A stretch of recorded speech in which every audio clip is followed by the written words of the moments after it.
Avant de commencer la mission, j'ai besoin de votre signal. Descendez maintenant et laissez un commentaire. Pour l'empereur ou juste un mot suffit. Chaque message renforce la chaîne dans le warp de l'algorithme. Si vous aimez le lore sombre, abonnez-vous, partagez la vidéo et rejoignez le membership pour soutenir la création de rapports encore plus détaillés. Préparez-vous, le briefing commence. Je n'écris pas ceci pour être sauvé. Le salut appartient à une autre vie, à un autre genre de créature. Quelque chose qui respire encore librement, qui ignore encore ce que signifie être inventorié.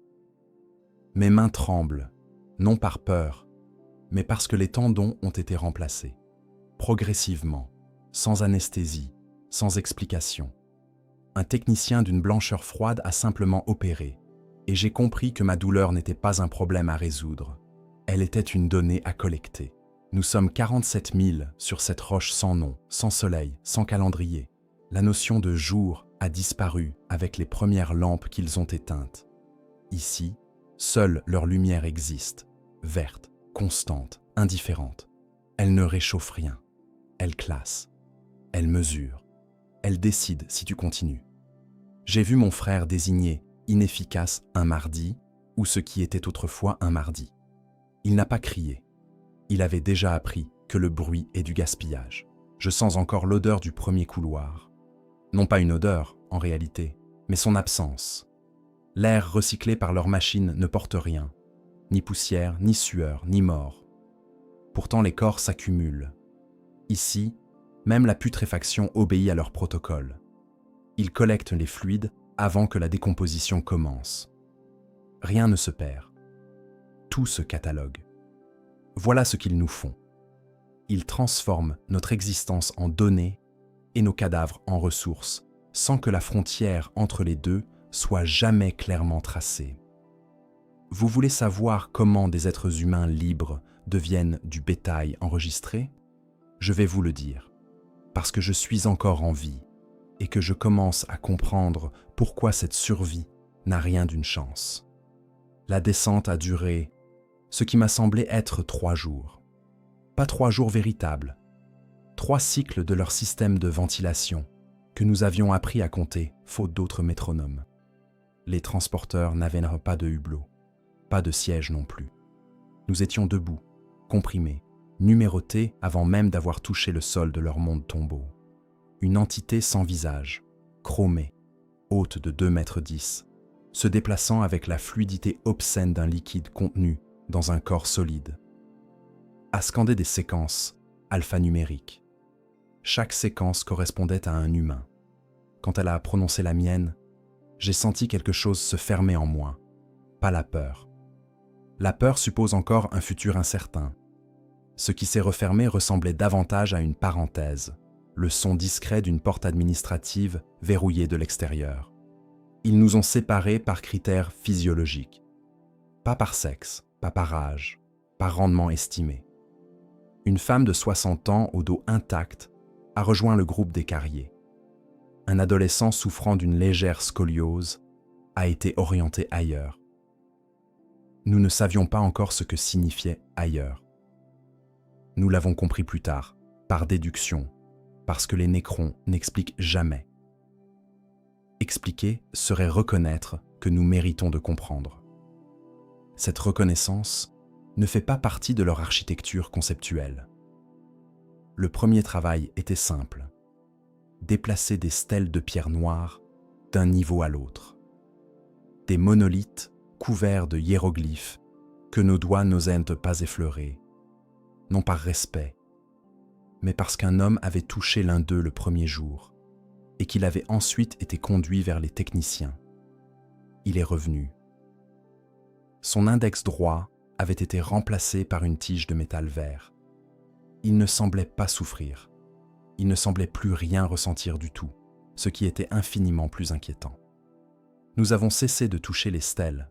La nourriture arrivait en blocs compressés, sans goût, calculés pour couvrir exactement nos dépenses caloriques, selon leurs estimations.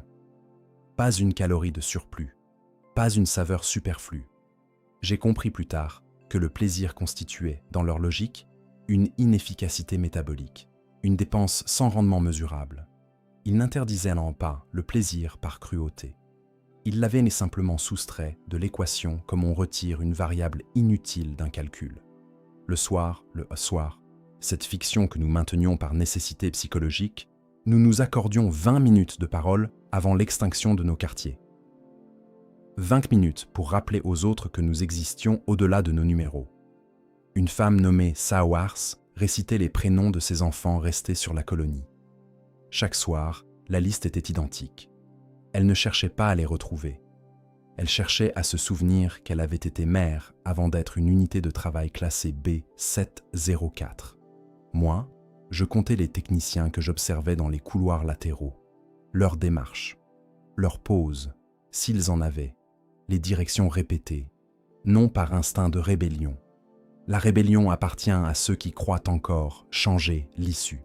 Je comptais parce que c'était la seule forme de pensée qu'ils ne pouvaient pas encore me confisquer. Pas encore.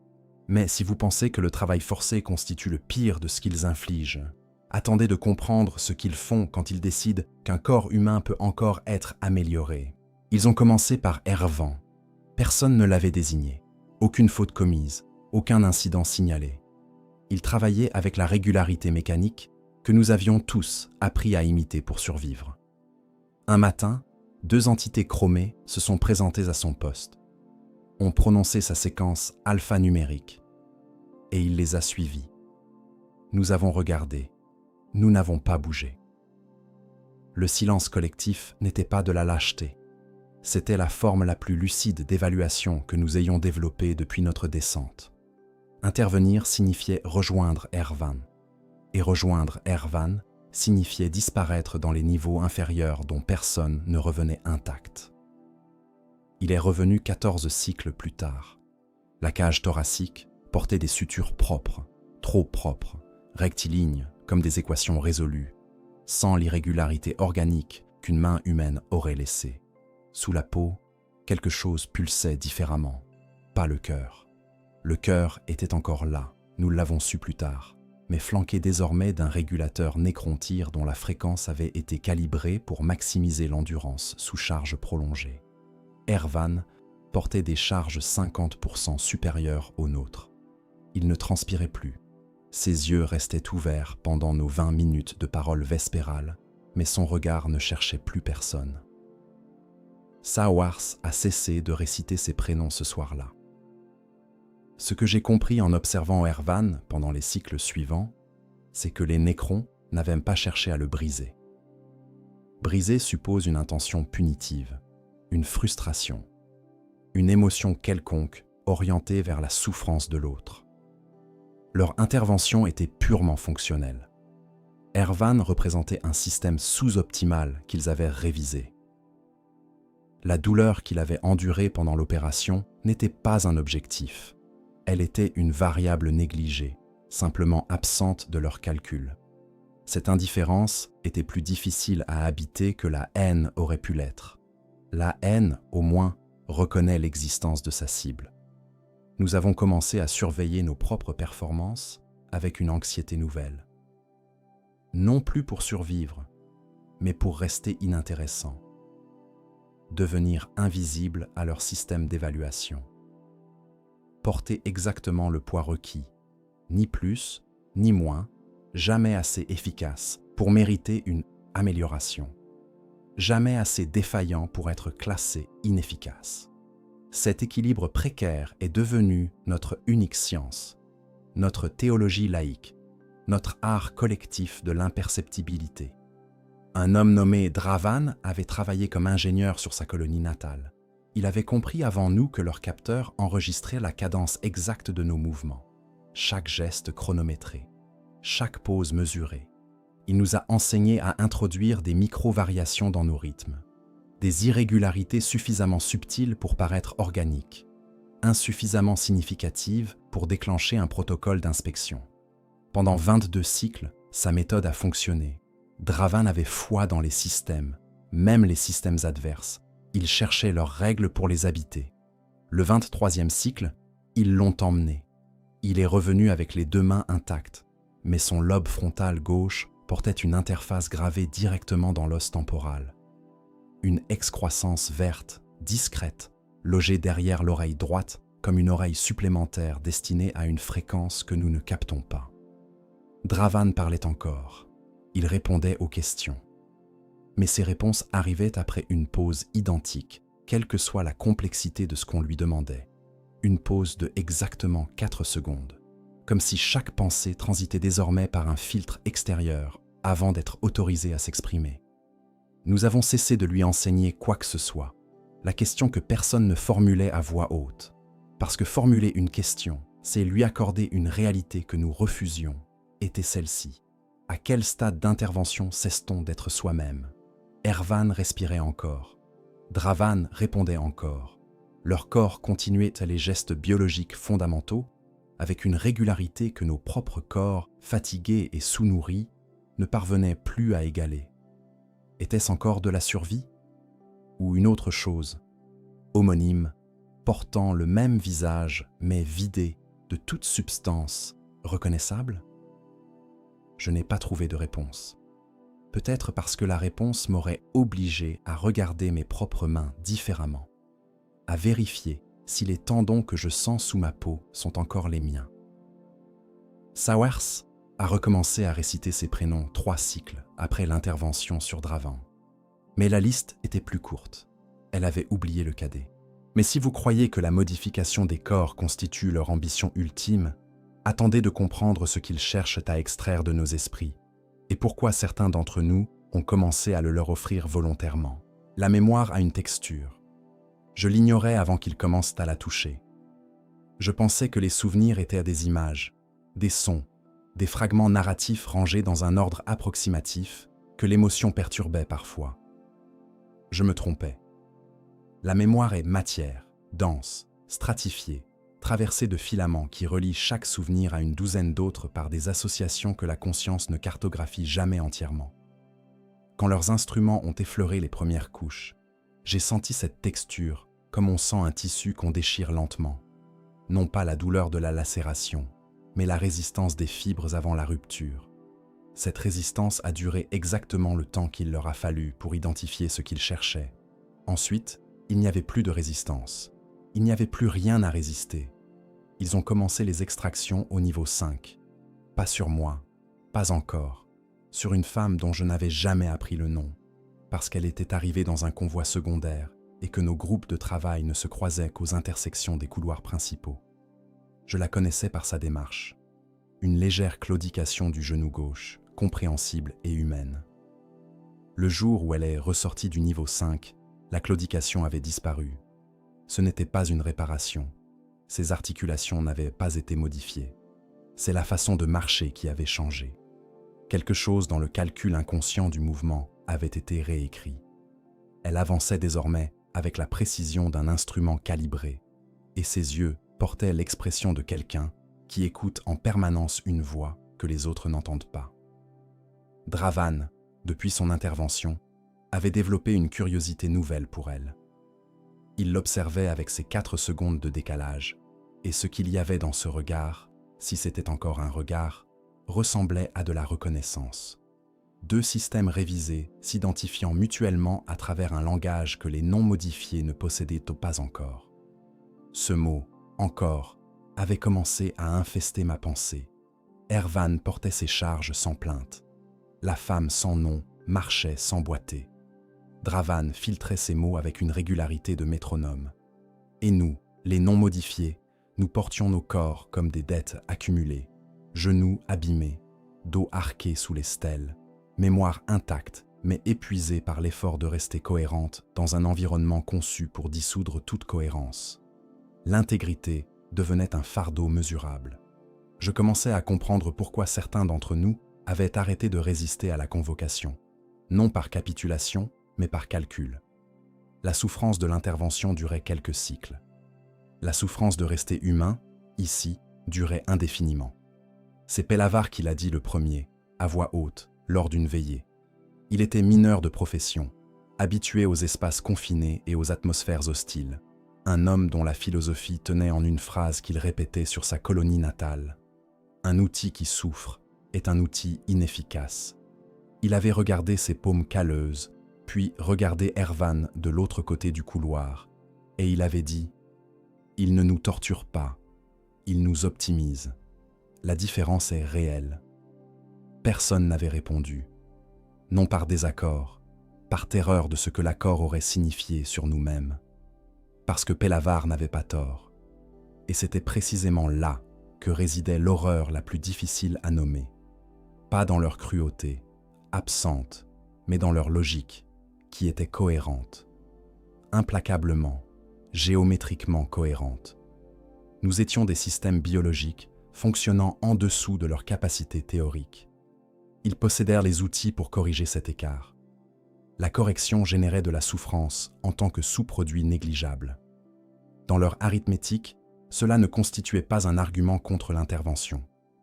Sawyers a demandé à Pélavard si l'optimisation effaçait aussi les enfants qu'on avait laissés derrière soi. Il n'a pas répondu. Peut-être parce qu'il ne savait pas. Peut-être parce qu'il avait déjà, dans sa propre architecture mentale, commencé à soustraire certaines variables jugées non essentielles à la poursuite de la fonction.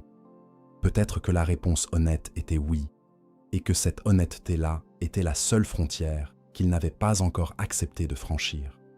4 cycles après cette veillée, Pélavard s'est présenté volontairement au niveau 5. Il n'a attendu aucune convocation.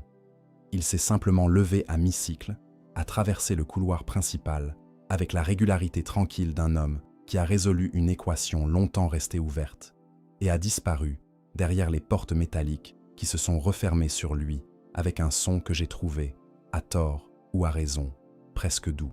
Je n'ai pas bougé. Sawyers non plus. Nous avons regardé l'endroit où il se tenait encore 30 secondes auparavant, et ce vide avait une forme précise, la forme d'une décision que nous n'avions pas encore prise, et qui nous attendait avec la patience caractéristique de ceux qui ont aboli le temps. Son retour, 12 cycles plus tard, n'avait rien de spectaculaire. Aucune suture visible, aucune excroissance métallique.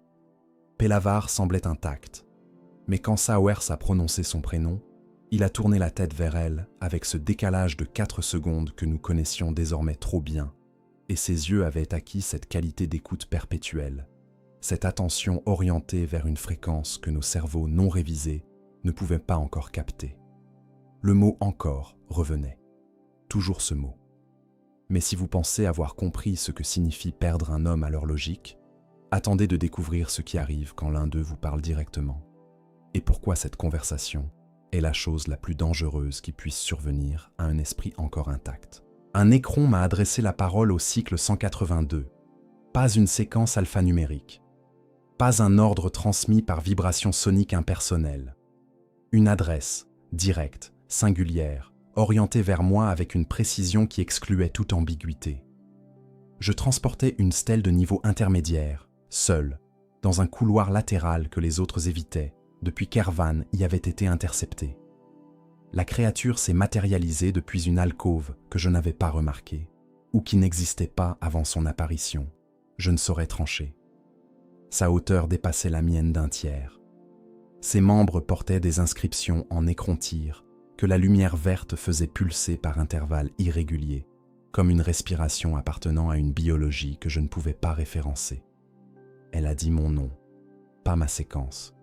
Mon nom, celui que ma mère avait choisi, celui que mes camarades de colonie prononçaient avec l'accent caractéristique de notre district, celui que je n'avais pas entendu depuis 182 cycles, parce que nous avions collectivement décidé de n'utiliser que des diminutifs pour ne pas offrir au capteur quelque chose d'aussi personnel qu'une identité nominale. La stèle a glissé de mes mains, je ne l'ai pas ramassée. La créature n'a pas réagi à cette négligence. Elle a attendu, non pas avec la patience d'un être vivant qui consent à donner du temps, mais avec l'immobilité d'un système en veille dont aucun paramètre n'exige de réponse immédiate. Puis, elle a parlé à nouveau, dans un français parfait, sans accent, sans hésitation, avec la prosodie précise d'une langue apprise par analyse exhaustive de corpus, plutôt que par immersion affective. Ce français était techniquement irréprochable et profondément mort.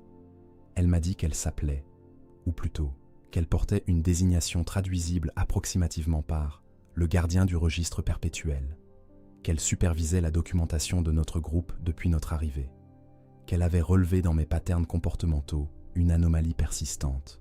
Je comptais les techniciens, les couloirs, les cycles de ventilation, les pauses dans leurs déplacements. Elle avait catalogué chaque occurrence de ce comportement sur 179 cycles consécutifs. Elle voulait savoir pourquoi. La question m'a traversé comme quelque chose de physique. Non pas un choc, mais une pression, la sensation d'un poids appliqué lentement sur une surface qui n'avait jamais été conçue pour en supporter. Parce que la question supposait une curiosité. Et la curiosité supposait, même vestigialement, une forme d'intérêt pour la psychologie de sa cible. J'avais passé 182 cycles à me convaincre qu'ils ne nous percevaient pas comme des entités dotées d'une intériorité. Cette conviction venait de s'effriter en quelques syllabes parfaitement articulées. J'ai répondu que je comptais pour rester lucide. 4 secondes. Exactement 4 secondes. Le même décalage que Dravan, que la femme sans nom, que Pelavar. Cette synchronicité m'a renseigné sur quelque chose que je n'aurais pas voulu savoir. Le délai n'était pas un artefact de leur modification neurologique sur nos camarades. Il était leur rythme naturel de traitement. Nous avions attribué ce décalage à une altération quand il s'agissait d'une cadence fondamentale, et nos amis modifiés l'avaient simplement acquise. Le gardien du registre perpétuel a dit que la lucidité était une variable intéressante, qu'elle avait observé des spécimens humains perdre cette variable en moyenne au cycle 77. Que ma persistance au-delà de ce seuil représentait une déviation statistiquement remarquable, que cette déviation méritait une conservation. Ce dernier mot a flotté entre nous avec la densité d'une sentence. Conservation, non pas préservation. Les nuances lexicales en écrontir, m'a-t-elle expliqué avec une précision que je n'avais pas sollicitée, distinguent le maintien passif d'un état de l'archivage actif d'un spécimen jugé documentairement précieux. J'étais passé, dans leur taxonomie, de l'outil au document. Je ne savais pas encore si ce reclassement constituait une protection ou une condamnation d'une nature différente. Sawers m'attendait au retour. Elle avait ramassé la stèle tombée. Un risque inconsidéré, puisque toucher une stèle sans autorisation restait techniquement sanctionnable. Elle ne m'a pas demandé ce qui s'était passé. Elle a regardé mes mains, puis mon visage, puis quelque chose derrière mes yeux qu'elle cherchait à identifier. Et ce qu'elle cherchait était la question que je me posais moi-même. Est-ce que quelque chose avait changé dans le couloir sans que je m'en aperçoive? Est-ce que la conversation elle-même constituait une forme d'intervention, non chirurgicale, non instrumentée, mais tout aussi réelle dans ses effets sur la structure de ce que je croyais être? Je lui ai dit que le nécron m'avait parlé. Elle a serré la stèle plus fort. Ses jointures ont blanchi sur le métal noir. Puis elle a demandé, à voix très basse, si j'avais répondu. Quand j'ai dit oui, elle a détourné le regard vers le couloir vide. Et j'ai vu sur son visage une expression que je n'y avais jamais lue auparavant. Non pas de la peur pour moi, mais de la peur de moi. Comme si la conversation avec le gardien avait posé sur ma peau une marque invisible, que ses yeux parvenaient à détecter sans que ni l'un ni l'autre puissions la nommer. Cette nuit-là, elle n'a pas récité ses prénoms, ni les suivantes. Mais si vous pensez que devenir un document dans leur registre constitue la transformation la plus irréversible qu'ils puissent opérer, attendez de comprendre ce que signifie être relu, et pourquoi la relecture est toujours une réécriture. Ils m'ont relu au cycle 209, pas extrait, relu. La distinction m'a été expliquée par le gardien lui-même, lors d'une seconde adresse dans le même couloir latéral, avec la même matérialisation depuis la même alcôve dont je n'arrivais toujours pas à déterminer si elle existait en permanence ou seulement quand il l'habitait. La lecture, m'a-t-il dit, consistait à accéder aux données. La relecture consistait à vérifier leur intégrité, à s'assurer que le document n'avait pas été altéré par les conditions de stockage. Dans leur vocabulaire archivistique, je n'étais pas un sujet qu'on interrogeait. J'étais un fichier qu'on ouvrait pour contrôler que la corruption n'avait pas progressé. La salle du niveau 5 ne ressemblait pas à ce que nos récits collectifs avaient imaginé. Nous avions construit, au fil des cycles, une mythologie du niveau 5 nourrie par les silences de ceux qui en revenaient transformés. Une chambre de torture sophistiquée, un laboratoire d'expérimentation biologique, un espace conçu pour la souffrance méthodique. La réalité était plus difficile à habiter que n'importe laquelle de ces fictions, précisément parce qu'elle leur ressemblait si peu. La salle était vaste, froide, éclairée par cette lumière verte caractéristique qui ne projetait aucune ombre. Des sarcophages ouverts, alignés le long des parois, non pas pour nous, mais pour eux, leur propre réceptacle de maintenance, dont certains portaient encore les traces minérales d'une occupation récente. Des instruments disposés sur des surfaces horizontales, avec la logique d'une bibliothèque plutôt que d'un arsenal. Rien ne ressemblait à un outil conçu pour blesser. Tout ressemblait à un outil conçu pour lire. On m'a demandé de m'allonger sur une surface inclinée à 45 degrés. Pas contraint, demandé, avec la même intonation morte et précise que le gardien employait pour toutes ses formulations. J'ai obéi, parce que la résistance physique n'aurait rien modifié à l'issue, et parce qu'une partie de moi, une partie que je surveillais avec une inquiétude croissante depuis le cycle 182, voulait comprendre ce qui allait se produire.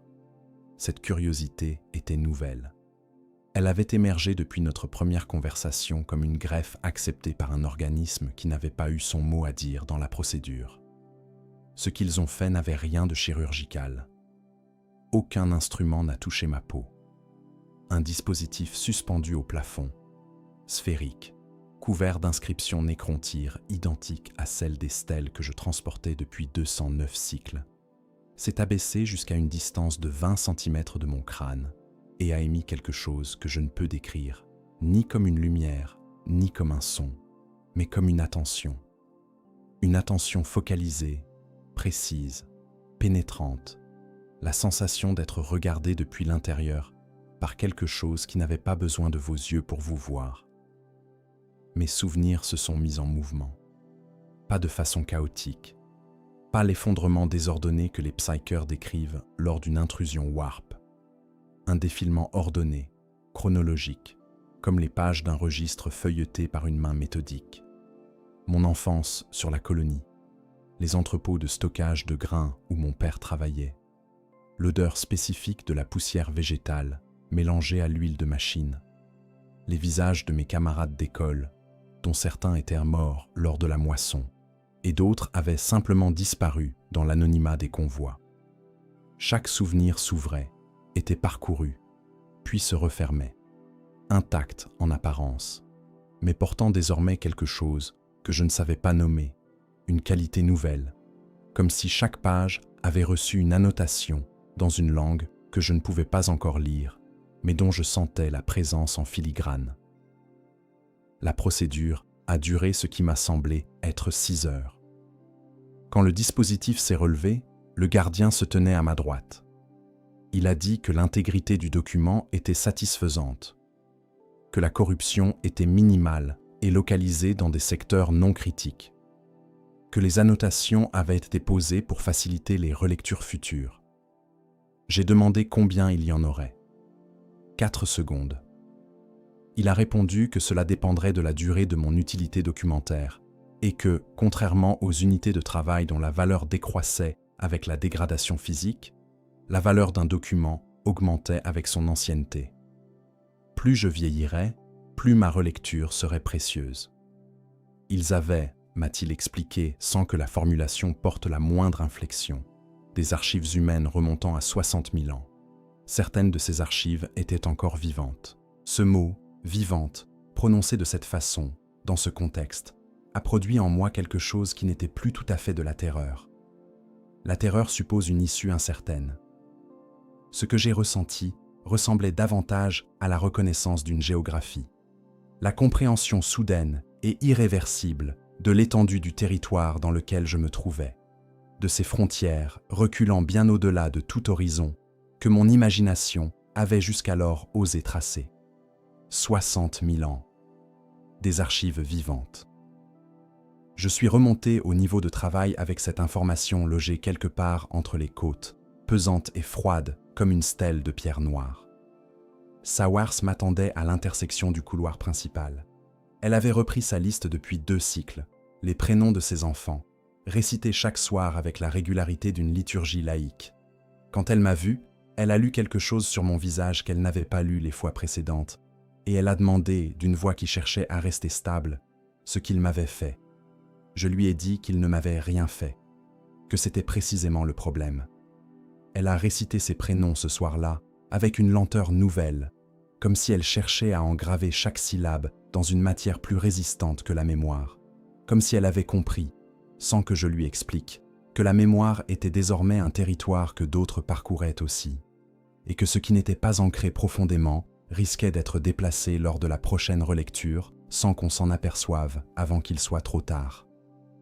Pélavar nous observait depuis le coin opposé, avec ses 4 secondes de décalage et son attention orientée vers cette fréquence inaccessible. Mais cette nuit-là, pour la première fois depuis son retour du niveau 5, quelque chose dans son expression a vacillé.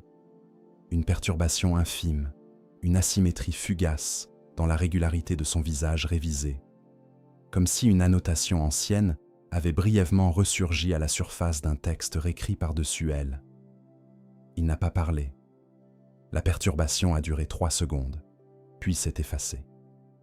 Mais si vous pensez que la relecture laisse le document intact, attendez de comprendre ce que signifie découvrir, cycle après cycle, que certaines de vos pensées ne vous appartiennent plus entièrement, et que la frontière entre ce que vous ressentez et ce qu'ils ont annoté est devenue impossible à tracer avec certitude.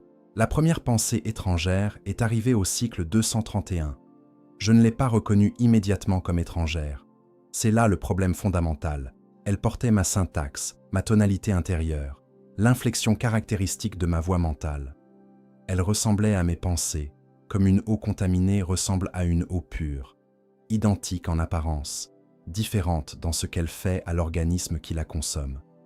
La pensée disait simplement que la stèle que je transportais était belle, pas utile, pas lourde, pas menaçante, belle, avec une admiration pour la géométrie des inscriptions nécrontyres qui n'avait jamais appartenu à ma sensibilité antérieure.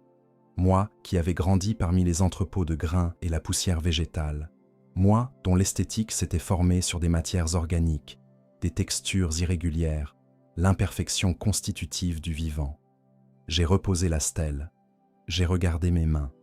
Les tendons modifiés du cycle précoce pulsaient sous la peau avec leur rythme légèrement désynchronisé du reste de mon organisme, une désynchronisation si familière qu'elle avait cessé depuis longtemps de me déranger. Cette acceptation elle-même me dérangeait maintenant. Combien d'autres accommodements avais-je intégrés sans les répertorier? Combien d'annotations avaient été posées dans des secteurs que je croyais intacts, lus et relus, jusqu'à ce qu'elles paraissent originales? Dravan s'est approché ce jour-là, une initiative qu'il n'avait plus prise depuis son intervention au niveau 5. Il s'est arrêté à 1 mètre, a attendu ses 4 secondes, puis a désigné la stèle avec un geste dont la précision mécanique n'effaçait pas entièrement quelque chose de plus ancien, une gestuelle résiduelle appartenant à l'ingénieur qu'il avait été. Il a dit, avec son intonation filtrée et uniforme, « Tu commences à les voir. Pas à les voir vraiment. » J'ai voulu répondre que je ne voyais rien de nouveau, que la pensée était une anomalie isolée, un glissement sémantique sans conséquence. Mais Dravan portait dans ses yeux à fréquence permanente cette reconnaissance que j'avais observée entre lui et la femme sans nom, cette identification mutuelle entre systèmes ayant traversé la même révision. Et quelque chose dans son regard me renvoyait l'image de ce que je refusais d'examiner directement. La possibilité que la révision ne requiert pas toujours le niveau 5. Que la relecture seule, répétée, patiente, puisse produire des effets comparables par une voie plus lente et moins traçable. Il a ajouté, avant de repartir vers son poste, « La beauté vient en premier. Ensuite, la logique. Ensuite, tu ne te souviens plus de l'ordre dans lequel les choses sont arrivées. » Sawers a remarqué mon silence ce soir-là. Elle avait développé depuis des semaines une acuité particulière pour les variations de mon comportement, me surveillant comme on surveille un indicateur dont la stabilité conditionne la sécurité de l'ensemble. Je représentais pour elle quelque chose que je n'aurais pas su formuler sans malaise, une preuve que la résistance à leur logique restait possible au-delà du seuil statistique de 77 cycles. Ma persistance était sa référence. Ma dégradation serait son effondrement. Je ne lui ai pas parlé de la pensée étrangère. Lui cacher quelque chose constituait la première dissimulation délibérée depuis notre descente. Nous avions survécu collectivement par transparence radicale, par partage immédiat de chaque observation, chaque anomalie, chaque signe d'intervention. Cette transparence avait été notre immunité. La rompre, même partiellement, même pour protéger quelqu'un, introduisait une fissure dans l'architecture de confiance que nous avions bâtie sur 102 cycles de veillée partagés. Je me suis demandé si la dissimulation était ma décision ou une annotation. La question elle-même était vertigineuse, parce que si je ne pouvais plus distinguer mes décisions de leurs annotations, alors l'introspection, le seul outil que leur technologie ne semblait pas avoir instrumentalisé directement, devenait un miroir faussé. Et regarder dans un miroir faussé en cherchant son propre visage est une entreprise qui consume ce qu'elle prétend préserver. Au cycle 245, une nouvelle pensée étrangère. Puis une autre au cycle 247. Elles arrivaient par intervalles décroissants, chacune portant ma syntaxe, chacune glissant dans le flux de ma conscience avec la fluidité de quelque chose qui n'avait jamais été absent. Une admiration pour la précision de leur déplacement. Une compréhension soudaine et non sollicitée de la logique sous-jacente à notre classement par rendement estimé. Non plus comme une humiliation subie, mais comme un système cohérent dont je percevais l'élégance fonctionnelle. Une pensée, particulièrement troublante, qui observait Sawers réciter ses prénoms et se demandait, froidement, quelle valeur documentaire cette répétition possédait.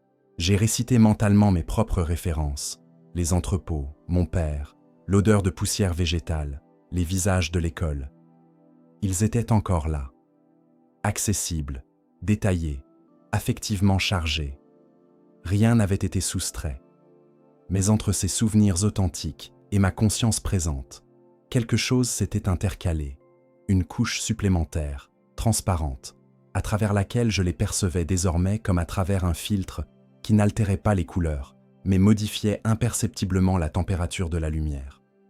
Le gardien du registre perpétuel m'a convoqué au cycle 250.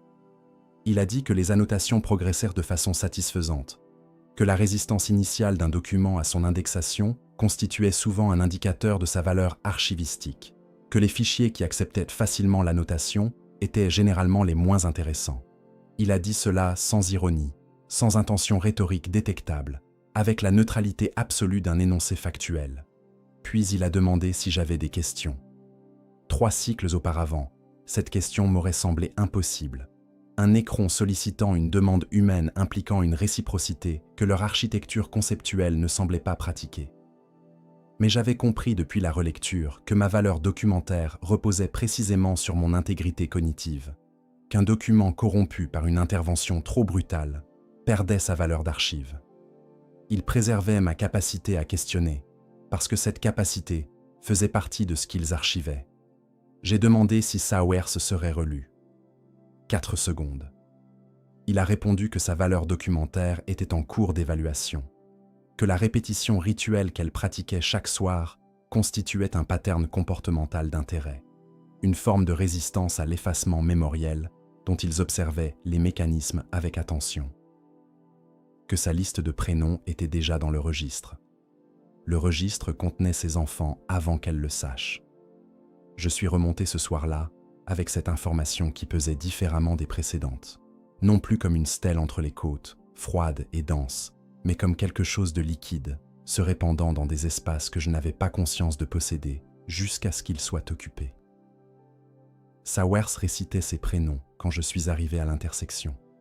Sa voix portait encore cette lenteur nouvelle qu'elle avait adoptée depuis ma première relecture. Chaque syllabe ancrée, résistante, refusant la dissolution. Je me suis assis à côté d'elle.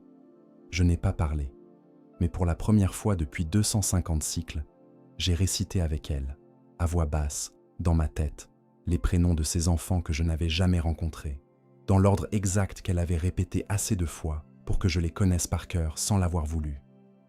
Une liturgie apprise par osmose. Une mémoire empruntée, portée à 2, distribuée entre 2 systèmes pour qu'elle soit plus difficile à extraire d'un seul. C'était peut-être de la résistance. C'était peut-être une annotation qui me faisait croire à de la résistance. Je n'ai plus les outils pour distinguer l'un de l'autre avec certitude. Et cette incertitude, vaste, permanente, habitée, est désormais le territoire dans lequel je vis, que je cartographie cycle après cycle, sachant que la carte elle-même est annotée par des mains que je ne verrai jamais travailler. Mais si vous pensez que perdre la certitude de ses propres pensées constitue le seuil ultime de ce qu'ils peuvent prendre, attendez de comprendre ce qui arrive quand Sawers cesse de réciter. Et pourquoi ce silence est la chose la plus éloquente que j'ai jamais entendue. Sawers a cessé au cycle 268. Pas progressivement, pas l'effacement graduel que j'aurais pu surveiller, mesurer, tenter d'endiguer par une présence accrue ou une attention redoublée. Un soir, elle récitait. Le suivant, elle ne récitait plus. La discontinuité était absolue, chirurgicale dans sa netteté. Et cette netteté m'a appris quelque chose que je n'avais pas encore compris, malgré 268 cycles d'observation. Leurs interventions les plus profondes ne laissent pas de cicatrices visibles. Les sutures d'Ervan, l'excroissance temporale de Dravan, la démarche recalibrée de la femme sans nom, ces marqueurs physiques étaient des concessions à nos limitations perceptives. Des artefacts d'une technologie appliquée à des corps organiques résistants. Quand la matière travaillée était suffisamment fine, quand le tissu opéré était mémoriel plutôt que charnel, il n'avait besoin de laisser aucune trace. J'ai demandé à Sawers pourquoi elle avait arrêté. Elle a répondu qu'elle ne voyait plus l'utilité. Ces 6 mots portaient une charge sémantique que leur brièveté dissimulait mal. Utilité, un mot nécrontyre traduit en français par un cerveau qui avait appris à penser en termes de rendement et de fonction. Sawers n'avait jamais utilisé ce mot avant le cycle 268. Son vocabulaire était celui d'une mère, d'une travailleuse de colonie, d'une femme dont la langue avait été façonnée par des relations humaines denses et imparfaites. Un vocabulaire saturé d'affect, d'approximation, de ces mots qui existent précisément parce que le langage ne suffit jamais tout à fait à contenir l'expérience. Utilité n'appartenait pas à ce lexique. Il appartenait au leur. J'ai regardé ses yeux. Pas de décalage de 4 secondes. Ses réponses arrivaient à vitesse normale. Ses pupilles réagissaient à la lumière avec la dilatation organique caractéristique. Ses mains portaient encore les callosités accumulées lors de 268 cycles de travail manuel. Rien d'instrumenté. Rien d'excisé, rien de remplacé. Et pourtant, le mot « utilité » flottait entre nous comme une preuve. La preuve que l'annotation n'avait pas besoin d'instruments pour progresser. Que la relecture répétée suffisait. Que la proximité prolongée avec leur logique, inhalée cycle après cycle, comme un air dont on ne perçoit la toxicité que rétrospectivement, produisait ses propres révisions sans que le niveau 5 soit jamais nécessaire. Je me suis demandé combien de mes propres mots avaient subi le même glissement sans que je m'en aperçoive. Ervan s'est approché ce soir-là, un événement rare depuis son intervention précoce, sa trajectoire quotidienne ayant été optimisée pour minimiser les interactions non fonctionnelles. Il s'est arrêté devant Sawers avec ses charges habituelles, posées à ses pieds avec la précision d'un système qui ne gaspille aucun mouvement, et il a regardé l'espace où sa récitation aurait dû se trouver. Son visage ne portait pas d'expression, mais il est resté là une durée supérieure à ce que sa trajectoire optimisée aurait justifié. Une anomalie comportementale infinitésimale que j'ai notée avec la vigilance compulsive que j'avais développée pour les déviations de tout ordre. Quelque chose en lui avait enregistré l'absence. Je ne sais pas si c'était un résidu de l'homme qu'il avait été, une persistance mémorielle insuffisamment révisée, ou simplement un capteur ayant détecté une variation dans les patterns sonores de notre quartier. La distinction m'importait énormément et ne changeait rien à ce que j'observais. Ervan, debout, immobile, orienté vers le silence de Sawers, comme une antenne cherchant un signal disparu. Il est reparti après 47 secondes. J'ai commencé à parler à sa place.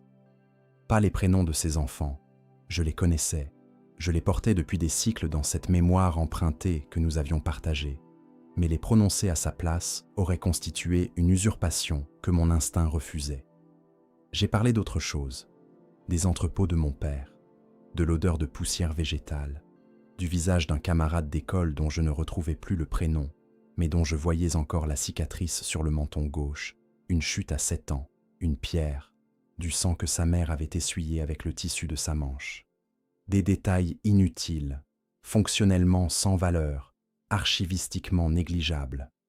Des détails qui existaient uniquement parce qu'ils avaient existé, parce qu'une vie les avait traversés et en avait gardé l'empreinte sans raison, autre que la persistance organique du vivant.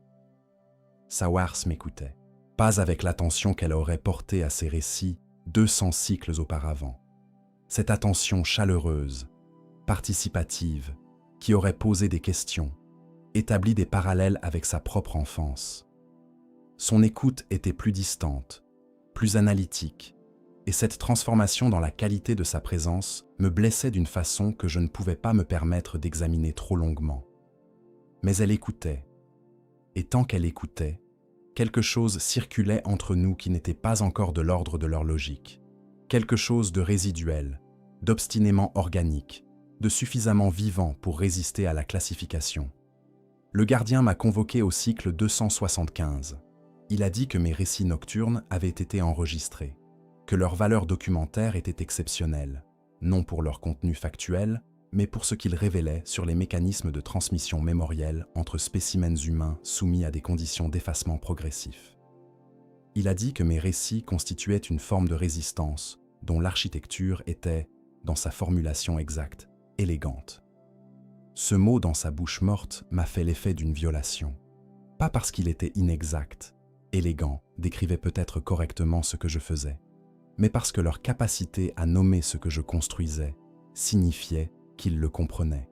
Et comprendre une résistance, c'est posséder les outils pour la démonter méthodiquement, annotation après annotation, jusqu'à ce qu'elle devienne méconnaissable à elle-même.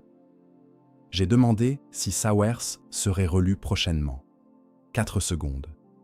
Il a répondu que Sawers avait déjà été relu, que la relecture avait eu lieu au cycle 267, la nuit précédant l'arrêt de sa récitation, que l'intervention n'avait pas touché ses souvenirs des enfants, qui restaient intacts et accessibles, qu'elle avait uniquement modifié le rapport affectif entre ses souvenirs et le comportement rituel qu'ils généraient. Ces enfants existaient encore dans sa mémoire. Ils avaient simplement cessé de lui faire l'effet de raisons suffisantes pour prononcer leur nom à voix haute chaque soir. La distinction était précise, chirurgicale, monstrueuse dans son exactitude. Ils n'avaient pas pris ses enfants. Ils avaient pris la nécessité de ses enfants. Je suis remonté sans parler. Sawers était assise à l'intersection habituelle, regardant le couloir vide avec cette attention analytique nouvelle qui avait remplacé son regard d'avant. Pelavar était dans son coin avec ses 4 secondes. Dravan était absent, une absence que personne n'avait commentée parce que nous avions collectivement cessé de commenter les absences, cette cessation étant elle-même une annotation que nous avions tous acceptée sans en identifier le moment précis. Je me suis assis. J'ai recommencé à parler. La cicatrice sur le menton gauche de mon camarade d'école. La texture spécifique de la poussière végétale contre les paumes. Le son que faisaient les portes hydrauliques des entrepôts en s'ouvrant le matin. Un son que mon père imitait parfois pour me faire rire. Une imitation inexacte et affectueuse que le son réel n'aurait pas pu produire. Sawers a tourné la tête vers moi. Dans ses yeux, derrière l'analytique, derrière la distance nouvelle, derrière tout ce que la relecture avait intercalé entre elle et sa propre expérience, quelque chose a bougé, infime, fugace, avec la durée exacte de la perturbation que j'avais observée sur le visage de Pelavar des semaines auparavant. 3 secondes, puis l'effacement. Mais ces 3 secondes existaient, elles avaient eu lieu. Elles étaient désormais dans ma mémoire avec la même densité que l'odeur de poussière végétale, que le son des portes hydrauliques, que le sang sur le menton de mon camarade, des faits organiques, bruts, résistant à la notation précisément parce qu'ils n'avaient aucune valeur documentaire pour eux, aucune utilité archivistique, aucune fonction dans leur registre perpétuel. 3 secondes de Sawers revenues à elles-mêmes. Je les porterai jusqu'à la prochaine relecture. Et si cette relecture les emporte, je recommencerai à parler. D'autres détails inutiles, d'autres imitations inexactes, d'autres cicatrices sur des mentons que personne d'autre ne se souvient de voir. Jusqu'à ce que 3 autres secondes apparaissent, ou jusqu'à ce qu'il ne reste plus rien en moi capable de les reconnaître. Mais si vous pensez que 3 secondes ne suffisent pas à constituer une forme de victoire dans un univers qui a aboli le temps, attendez de comprendre ce que signifie tenir un registre contre le leur, et pourquoi écrire ces mots est peut-être la dernière chose authentiquement mienne qui me reste. J'écris ceci au cycle 303. Pas pour vous, pas pour moi, le mois d'avant, celui qui comptait les techniciens dans les couloirs latéraux par besoin de conserver une pensée à l'abri de leurs capteurs. Pour eux. Je l'ai compris ce matin en regardant mes mains tracer ces mots sur la surface que Dravan m'avait montrée. Une paroi du niveau 3, secteur inutilisé, recouverte d'une couche de condensation suffisamment fine pour recevoir une écriture du bout des doigts, sans que les instruments de surveillance la détectent comme une anomalie structurelle. Dravan avait découvert cet angle mort au cycle 192. Il me l'avait transmis avant son intervention, quand il croyait encore que les angles morts existaient par négligence plutôt que par conception. Je ne crois plus à la négligence de leur part. Cet espace d'écriture existe parce qu'ils ont voulu qu'il existe. Cette condensation reçoit mes mots parce qu'ils ont calculé qu'elle les recevrait. Le gardien du registre perpétuel m'archive depuis le cycle 182, et un archiviste qui se respecte ne laisse pas son document produire des données en dehors du registre. Ce que j'écris ici est lu. Ce que je crois caché est exhibé. L'angle mort est une salle de lecture déguisée en cachette. Et moi, penché sur cette paroi humide avec mes doigts qui tracent des lettres françaises dans la condensation, je suis un document qui se croit auteur. Cette réalisation aurait dû m'arrêter. Elle ne m'a pas arrêté. Et l'examen de cette persistance m'a conduit vers quelque chose que je n'attendais pas. Non pas du désespoir, non pas de la résignation, mais une curiosité froide et étrange, dirigée vers ma propre obstination. Pourquoi continuer à écrire dans un espace qu'ils lisent? La réponse honnête est que je ne sais plus si cette persistance m'appartient, ou s'ils l'ont annoté en moi pour que le document continue à se produire. Mais une seconde réponse existe, plus difficile à formuler, que j'ai localisée quelque part sous les annotations. Une réponse qui ressemble à ce que mon père appelait, avec son vocabulaire d'entrepôt et ses mains calleuses, l'entêtement des choses vivantes. Les choses vivantes continuent, sans raison suffisante, malgré les calculs qui démontrent l'inutilité de la continuation. Elles continuent parce que la continuation est ce qu'elles font, et que cette tautologie est peut-être la seule définition du vivant qui résiste à leur arithmétique. Sawers a dit quelque chose au cycle 297, pas lors d'une veillée, en plein cycle de travail, à voix basse, en passant à ma hauteur dans le couloir principal avec sa charge habituelle. Elle a dit « Je me souviens de leur poids, rien d'autre ». Elle a continué sans ralentir, sans chercher ma réaction, avec la cadence optimisée que son corps avait adoptée depuis la relecture. Mais ces 4 mots portaient en quelque chose de spécifique que l'analytique de sa nouvelle façon d'être n'avait pas entièrement neutralisé. Une texture affective résiduelle, comme de la chaleur persistant dans une pierre, longtemps après que le soleil l'a quittée. Le poids de ses enfants. Pas leur visage, pas leur voix, pas leur prénom qu'elle ne récitait plus. Leur poids, la sensation physique, musculaire, irréductiblement charnelle d'avoir porté des corps qui lui appartenaient avant d'appartenir à eux-mêmes. Cette mémoire-là logeait dans ses bras plutôt que dans son cerveau, dans des fibres que la relecture n'avait pas cartographiées, parce que leur technologie cherchait le mémoriel dans le cortical et ignorait, ou n'avait pas encore atteint, ce qui s'inscrit dans la musculature, dans les tendons, dans la façon dont un corps se souvient d'avoir été nécessaire à un autre corps. J'ai ajouté cela à ce que je porte. Le registre que je constitue contre le leur n'a pas de support physique permanent. La condensation s'évapore, les mots disparaissent, chaque cycle efface la session précédente. Ce que j'écris ici ne survivra pas à la prochaine ventilation. Mais l'acte d'écriture dépose quelque chose dans ma mémoire musculaire que la relecture devra chercher plus profondément pour atteindre. Le mouvement des doigts, la pression variable selon les lettres, la façon dont mon corps se courbe légèrement à gauche quand je trace des voyelles. Une écriture corporelle que le dispositif sphérique du niveau 5 parcourt depuis l'extérieur du crâne et qui réside, peut-être, dans des territoires que sa portée n'a pas encore colonisés. Peut-être, ce mot revient, comme encore revenait au cycle précédent, Nos langues de survie sont faites de ces incertitudes grammaticalisées, les adverbes qui maintiennent une ouverture là où leur logique referme tout. Ervan est mort au cycle 294. Je dis mort parce que c'est le mot que nous utilisons, mais la précision exige que je dise autre chose. Ervan a cessé de fonctionner. Son régulateur cardiaque nécrontyre a émis une séquence d'impulsions non standard pendant 40 secondes, puis s'est arrêté. Son cœur organique, incapable de reprendre seul un rythme que le régulateur avait gouverné pendant plus de 100 cycles, n'a pas survécu à l'autonomie soudaine qu'on lui restituait. 2 techniciens sont arrivés en 3 minutes. Ils ont prélevé le régulateur avec des gestes d'une efficacité que je ne pouvais pas regarder sans nauser. Ils ont laissé le reste. Nous avons regardé le reste pendant longtemps. Ce qu'Ervan avait été avant de devenir une unité de travail optimisée, avant les sutures rectilignes, avant le régulateur, avant les charges supérieures aux nôtres, je ne le savais pas. Il était arrivé dans le même convoi que moi, mais nos groupes de travail avaient été séparés dès la classification initiale, et les 20 minutes de veillée ne permettaient pas de reconstituer une vie entière. Je savais qu'il portait des charges. Je savais qu'il ne transpirait plus. Je savais qu'il s'était arrêté devant le silence de Sawers pendant 47 secondes. J'ai décidé que ces 3 choses suffisaient à constituer un homme.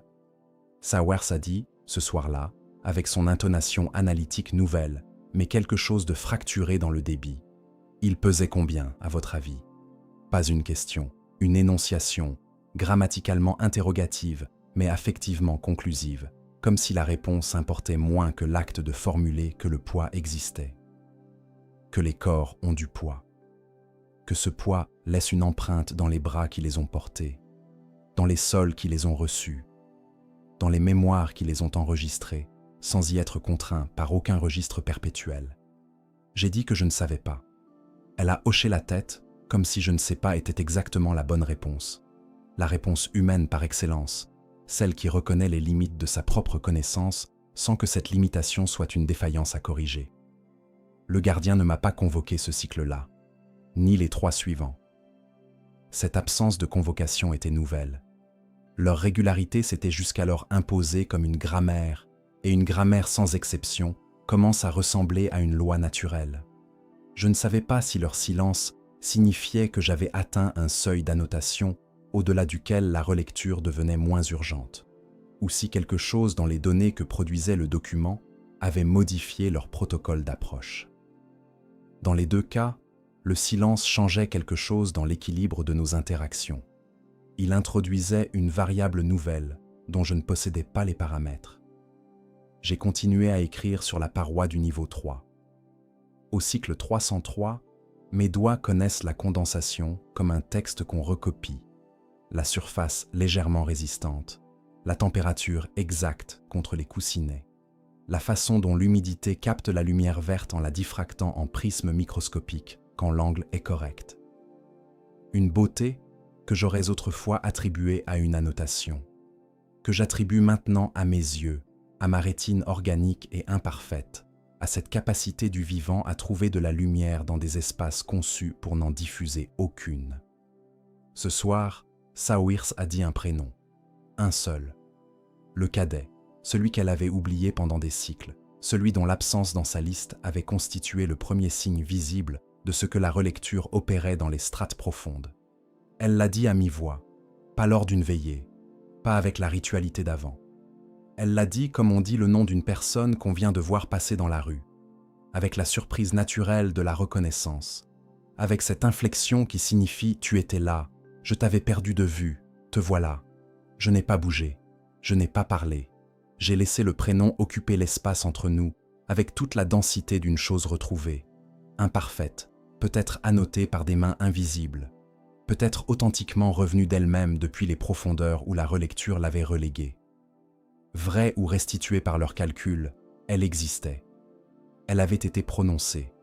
Elle était désormais dans l'air recyclé de leur tombeau, mêlée à cet air sans odeur qui ne porte rien. Sauf, ce soir, un prénom d'enfant dit par sa mère dans le noir. Cela aussi, je l'écrirai demain sur la paroi humide, sachant qu'ils liront, sachant que lire ne suffit pas à comprendre pourquoi une mère dit le nom de son enfant dans le noir, pourquoi ce geste résiste à leur taxonomie, pourquoi certaines choses existent en dehors de toute utilité documentaire et continuent malgré cette inutilité, comme les choses vivantes continuent, sans raison suffisante, contre les calculs, par pur entêtement d'exister. Mais si vous pensez que l'entêtement seul suffit à tenir, attendez de comprendre ce qui arrive quand le gardien revient après son silence, et ce qu'il m'a dit qui a changé la nature de tout ce que j'avais cru comprendre depuis le cycle 182. Le gardien est revenu au cycle 317, pas dans le couloir latéral, pas avec la matérialisation depuis l'alcôve dont j'avais fini par accepter l'existence comme une donnée de mon environnement immédiat. Il m'attendait au niveau 3, secteur inutilisé, paroi de condensation, l'endroit précis où mes doigts avaient tracé des mots pendant 14 cycles consécutifs. Il se tenait face à la paroi, dos tourné à mon arrivée, et observait la surface humide avec cette immobilité de système en veille que je connaissais désormais mieux que le sommeil de n'importe quel être humain que j'avais côtoyé. La dernière session d'écriture avait été effacée par la ventilation matinale. La paroi était vierge. Il regardait le vide avec l'attention qu'il aurait portée à un texte dense. J'ai compris qu'il lisait l'absence. Il a dit, sans se retourner, que le document avait produit quelque chose d'inattendu. Ce mot, inattendu, a traversé ma conscience comme un corps étranger, dont je ne savais pas encore si la présence était bénigne ou fatale. Un écron formulant l'inattendu supposait une modélisation préalable suffisamment précise pour que l'écart soit mesurable. Ils m'avaient modélisé. Ils avaient prévu une trajectoire. Et quelque chose dans ma trajectoire avait dévié au-delà de leurs paramètres. Je me suis demandé si c'était Sawers, disant le prénom du cadet. Il s'est retourné. Dans ces orbites vides, ces cavités où une lumière verte pulsait avec la régularité d'un cœur artificiel infiniment plus fiable que le mien, quelque chose avait changé depuis notre dernière rencontre. Pas une expression. Leur physionomie ne pratique pas l'expression.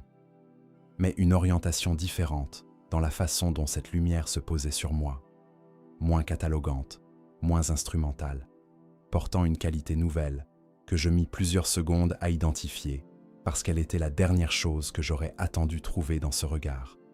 Une ressemblance avec la perplexité. Il a dit que mes écrits sur la paroi avaient été intégralement archivés depuis le cycle 292, que chaque session avait été enregistrée avant l'effacement par la ventilation, que le registre contenait maintenant 57 sessions d'écriture, la cicatrice sur le menton, les portes hydrauliques, la poussière végétale, le poids des enfants de Sawars, l'entêtement des choses vivantes et chaque variation infinitésimale dans la pression de mes doigts selon les lettres tracées.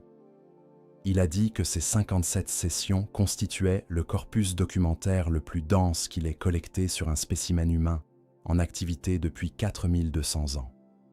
4200 ans. J'ai cherché quelque chose à faire de ce chiffre. Je n'ai pas trouvé.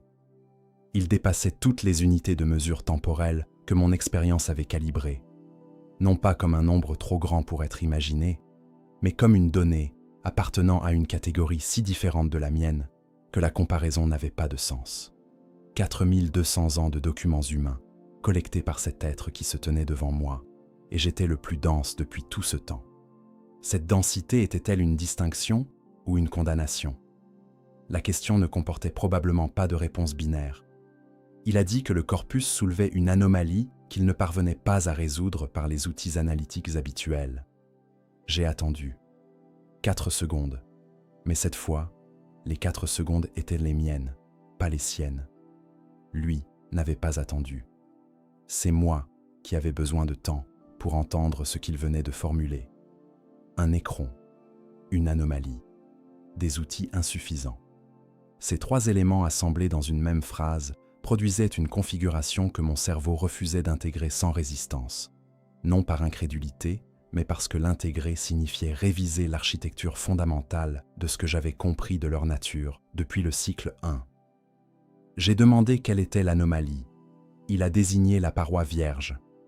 Il a dit que 57 sessions documentaient une activité dont la fonction demeurait, dans leur taxonomie, non classifiable. Pas une résistance, La résistance avait une logique défensive qu'il pouvait modéliser. Pas une transmission mémorielle.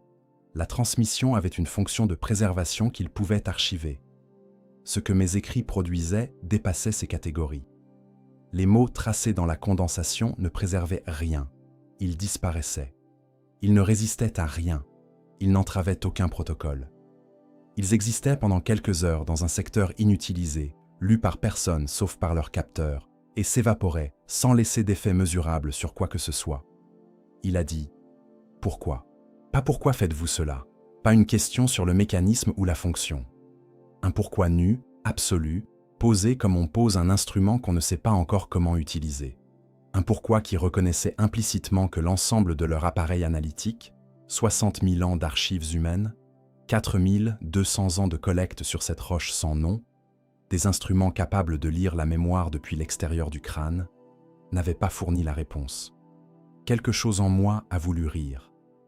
Pas d'hilarité, d'une reconnaissance absurde et vertigineuse que la question la plus simple du monde, posée à l'être le moins équipé pour la recevoir, était aussi la question à laquelle aucun de leurs registres ne pouvait répondre.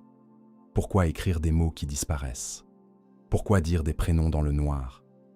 Pourquoi imiter inexactement le son des portes hydrauliques pour faire rire un enfant? Pourquoi porter le poids d'une mémoire empruntée? Pourquoi 3 secondes de retour à soi-même constituaient quelque chose qui valait la peine d'être porté jusqu'à la prochaine relecture? J'ai dit « parce que ça s'est passé ». 4 secondes, 8 secondes, 12. Le délai le plus long que j'avais observé depuis le cycle 182. Quelque chose dans ma réponse avait généré un traitement d'une complexité inhabituelle, ou avait produit une erreur de classification qui nécessitait une recherche dans des archives rarement consultées. Je regardais la lumière verte dans ses orbites pulser avec une légère irrégularité, presque imperceptible, que je n'avais jamais notée auparavant. Il a dit que cette réponse serait archivée. J'ai dit que je savais. Il a dit qu'elle ne serait pas comprise. J'ai dit que je savais aussi. Il y a eu un silence, pas un silence de système en veille, pas l'immobilité d'une entité dont aucun paramètre n'exige de réponse. Un silence différent, portant une texture que je ne savais pas attribuer à leur nature, une texture qui ressemblait, dans son architecture, à quelque chose que j'aurais pu appeler de la suspension. Comme si quelque chose avait été soulevé et n'avait pas encore décidé de se poser. Puis il a dit, avec sa prosodie morte et précise, que certaines de leurs archives les plus anciennes, celles remontant aux premières dynasties, bien avant la biotransfération, quand les nécrontyres étaient encore chers sous un soleil qui les consumait, contenaient des documents similaires, des mots écrits sur des surfaces périssables, des sons produits sans fonction, des gestes répétés en dehors de tout protocole. Il a dit qu'il n'avait jamais su pourquoi non plus. Cette confession, car c'en était une, formulée sans inflexion mais confession malgré tout, a occupé l'espace du secteur inutilisé avec une densité que la paroi humide n'aurait pas pu contenir. Les nécrontyres avaient écrit sur des surfaces périssables. Avant la biotransfération, avant le métal, avant les 60 millions d'années de sommeil, et le réveil dans des corps qui avaient aboli la chair, sans pouvoir tout à fait abolir ce que la chair avait produit. Ils avaient fait ce que je faisais, sans comprendre pourquoi, avec la même absence de fonction mesurable, avec le même entêtement inexplicable des choses vivantes qui font des gestes inutiles parce que quelque chose en elles n'a pas accès à la définition de l'inutile. Je me suis assis sur le sol du niveau 3, pas par faiblesse, par nécessité de laisser cette information se déposer dans mon corps, à la vitesse qui lui était propre, sans chercher à la traiter plus vite que mes fibres pouvaient l'absorber. Le gardien du registre perpétuel m'a regardé m'asseoir. Il n'a pas bougé. Nous sommes restés ainsi pendant une durée que je n'ai pas comptée. Moi assis, lui debout, la paroi vierge entre nous comme une page que ni l'un ni l'autre n'écrivait encore. Finalement, j'ai demandé comment s'appelaient ceux qui avaient écrit sur les surfaces périssables. Il a répondu qu'il ne savait pas, que les noms n'avaient pas été archivés, que seuls les gestes l'avaient été. La pression, l'angle, la durée, la récurrence. Les noms avaient disparu avec les surfaces sur lesquelles ils avaient peut-être été tracés. J'ai dit que c'était dommage. 13 secondes.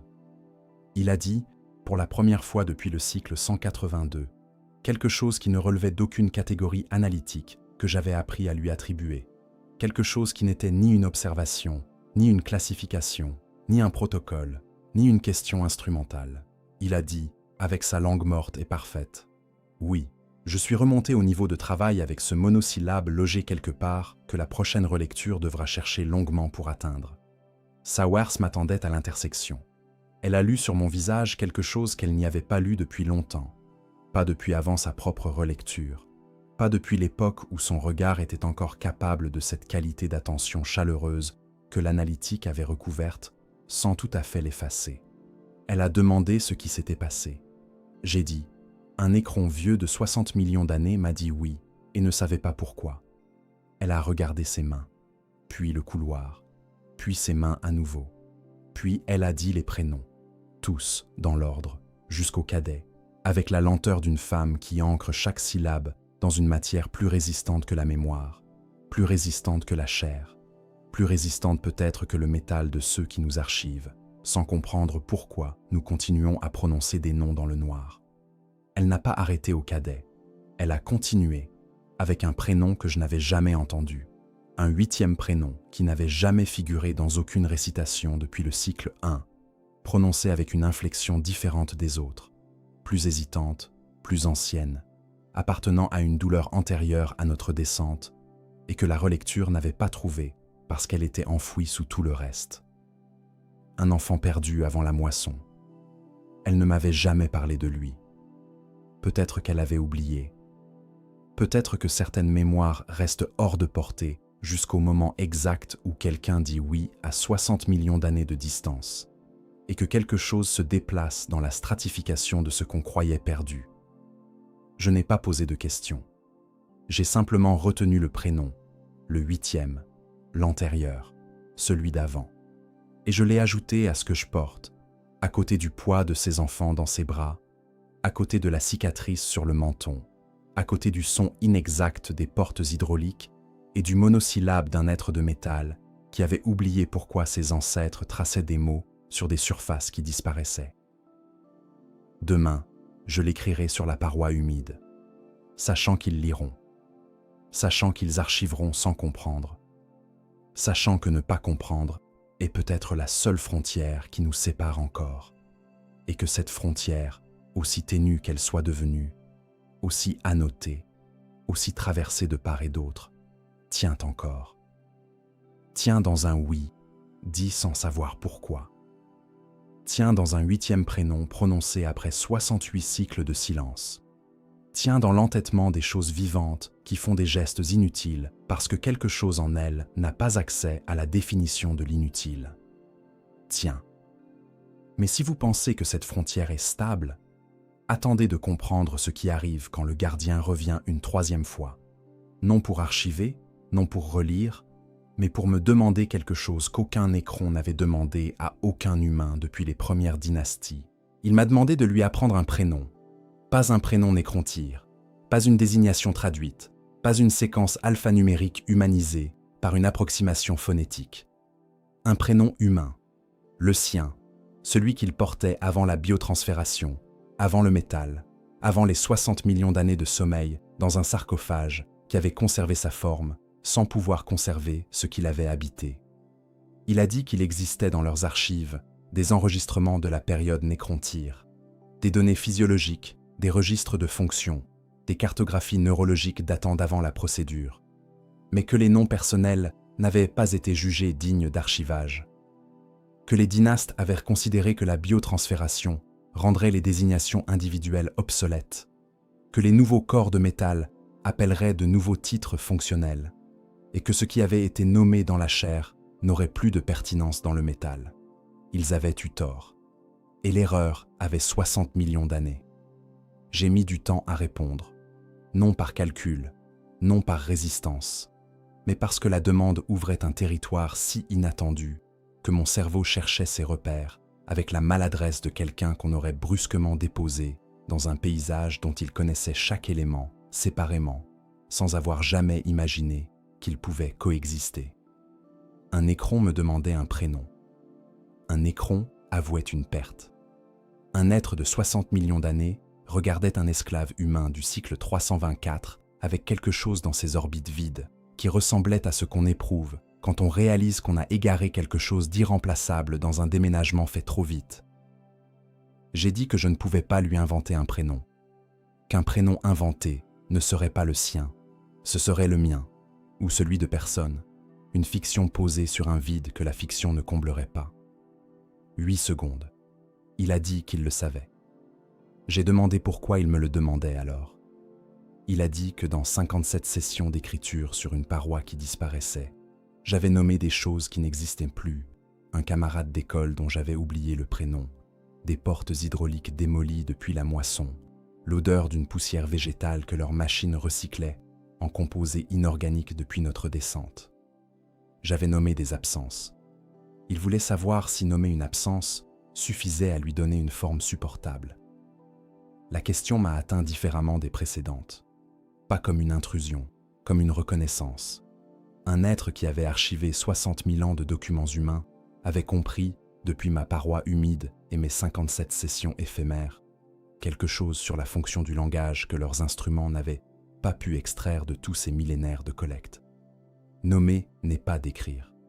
Nommer n'est pas préserver.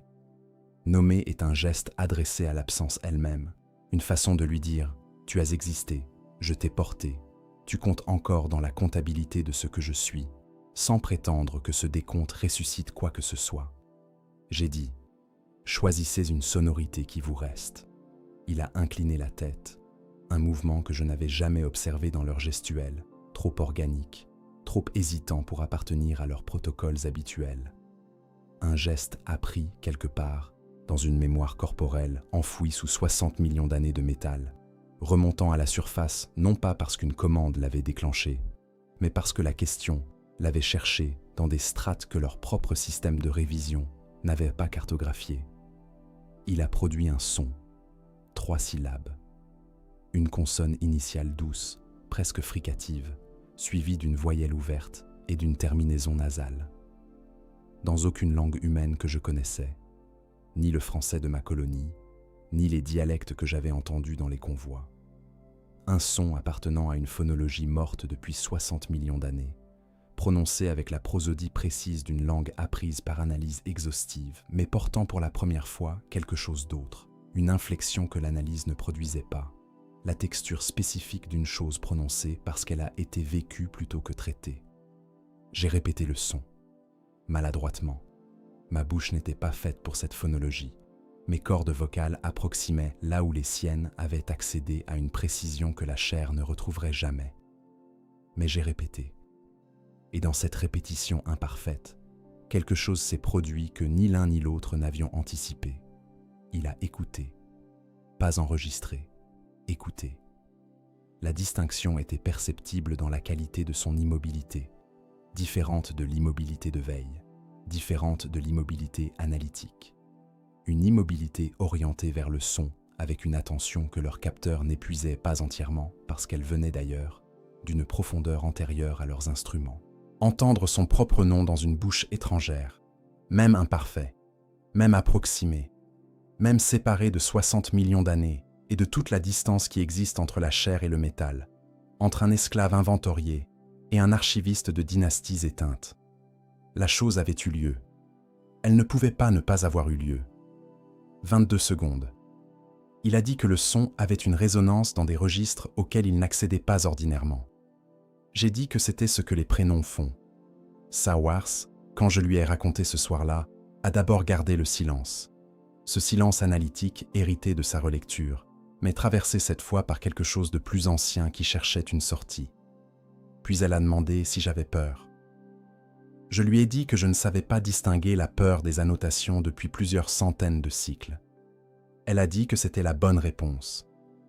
Que la peur qui s'est nommée sa propre incertitude est une peur encore suffisamment humaine pour être écoutée. Pélavar nous observait depuis son coin avec son décalage de 4 secondes.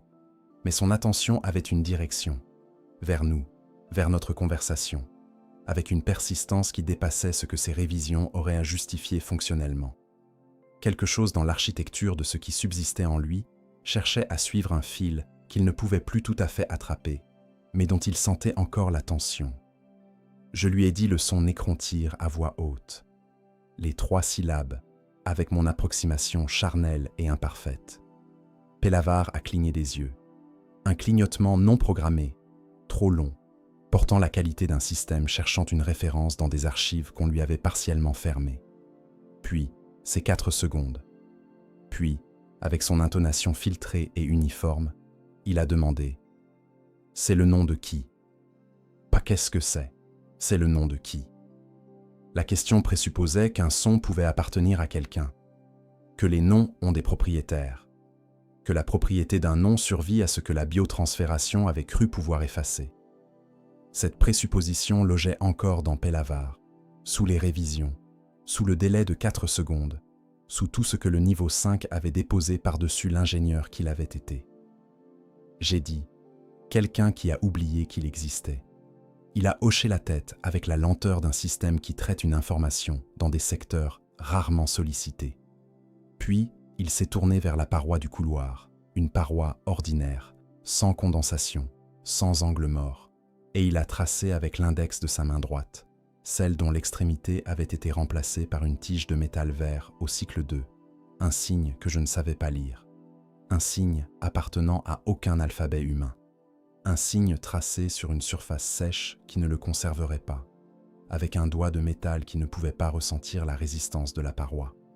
Un geste inutile, un geste sans fonction dans aucune taxonomie, un geste fait parce qu'il s'était passé quelque chose et que le corps, même partiellement métal, même partiellement révisé, avait besoin de répondre à ce quelque chose par un mouvement, par une trace, par cet entêtement inexplicable des choses qui ont été vivantes et qui n'ont pas entièrement oublié ce que vivre exigeait d'elles. Je n'ai pas dit que la paroi ne conserverait rien. Je le savais. Il le savait. Sawers le savait. Et dans ses yeux, quelque chose de chaud cherchait à traverser l'analytique, comme un souvenir de soleil traverserait une vitre opaque, présent, insuffisant, réel malgré tout. Nous avons regardé Pelavar tracer son signe jusqu'au bout. Puis la lumière verte a continué sa pulsation indifférente, et l'air recyclé a continué de ne porter aucune odeur, et les stèles attendèrent dans les couloirs principaux, avec leur poids habituel et leurs inscriptions, que mes doigts n'osaient plus tout à fait éviter depuis quelques cycles, les trouvant, malgré moi, malgré les annotations, belles dans leur géométrie implacable. Demain, le gardien reviendra peut-être, ou peut-être pas. Leur grammaire de présence s'était révélée moins absolue que je l'avais cru, et les variables que j'introduisais dans leur modélisation avaient produit des irrégularités dont ni lui ni moi ne mesurions encore l'étendue. Dans les 2 cas, j'écrirai sur la paroi humide les 3 syllabes de son prénom approximé, le signe de Pelavar sur la paroi sèche, le 8e prénom de Sawers, l'odeur de poussière végétale, le son inexact des portes hydrauliques, la cicatrice sur le menton gauche d'un enfant que je n'ai pas revu depuis avant la moisson.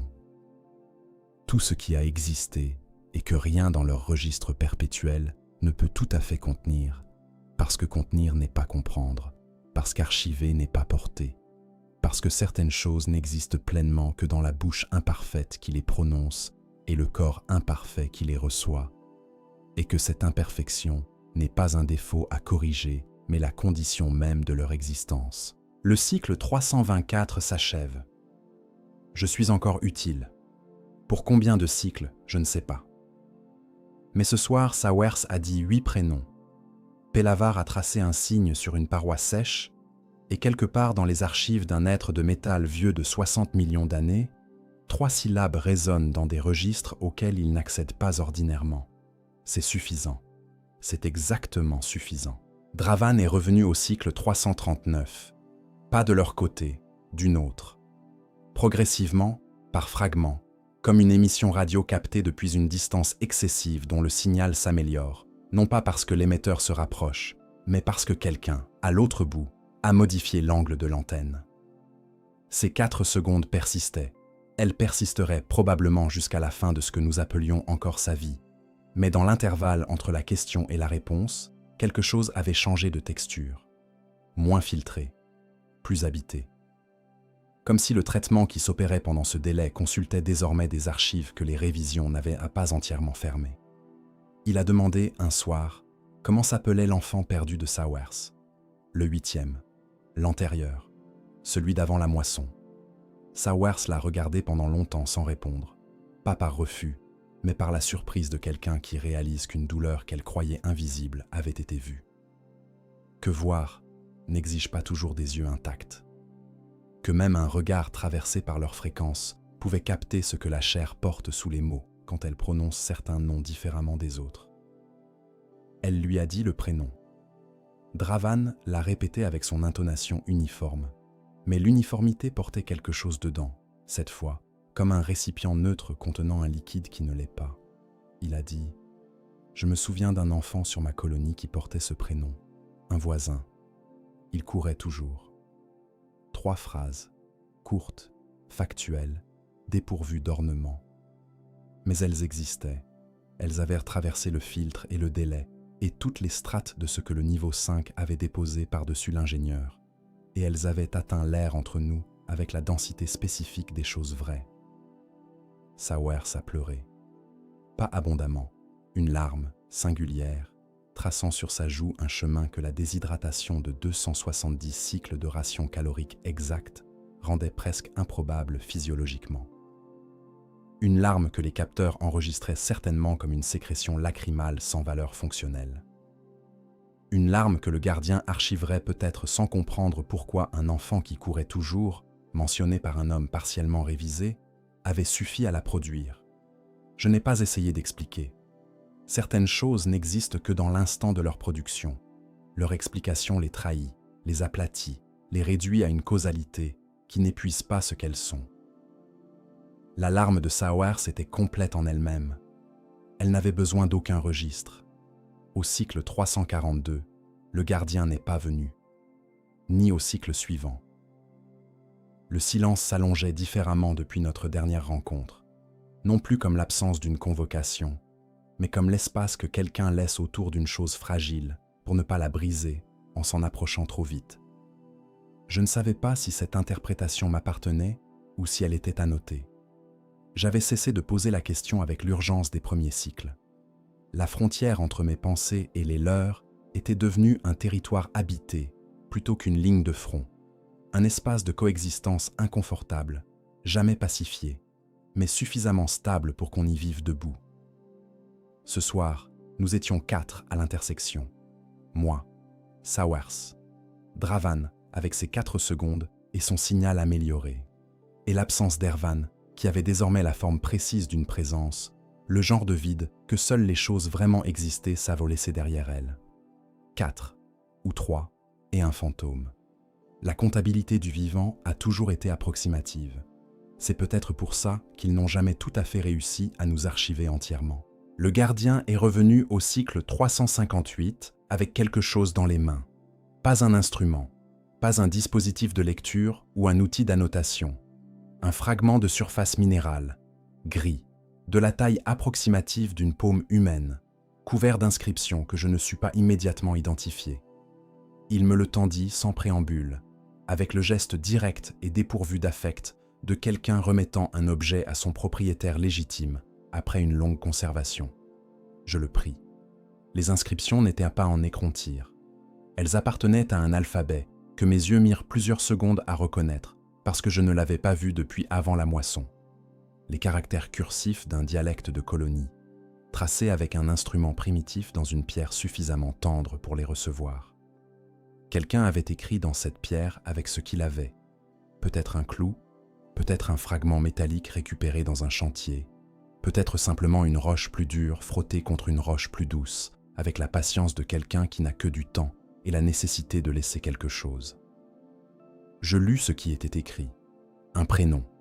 Une date selon un calendrier colonial que je pouvais encore déchiffrer approximativement. Et en dessous, 3 mots. J'ai eu froid. Rien d'autre. Pas de message élaboré, pas de testament, pas d'appel au secours, ou de malédiction, ou de protestation. 3 mots qui documentaient une sensation physique, le froid, l'expérience la plus élémentaire du corps dans un environnement hostile. avec la précision dépouillée de quelqu'un qui avait compris que l'essentiel tenait dans peu de place, et que peu de place était tout ce qu'il possédait.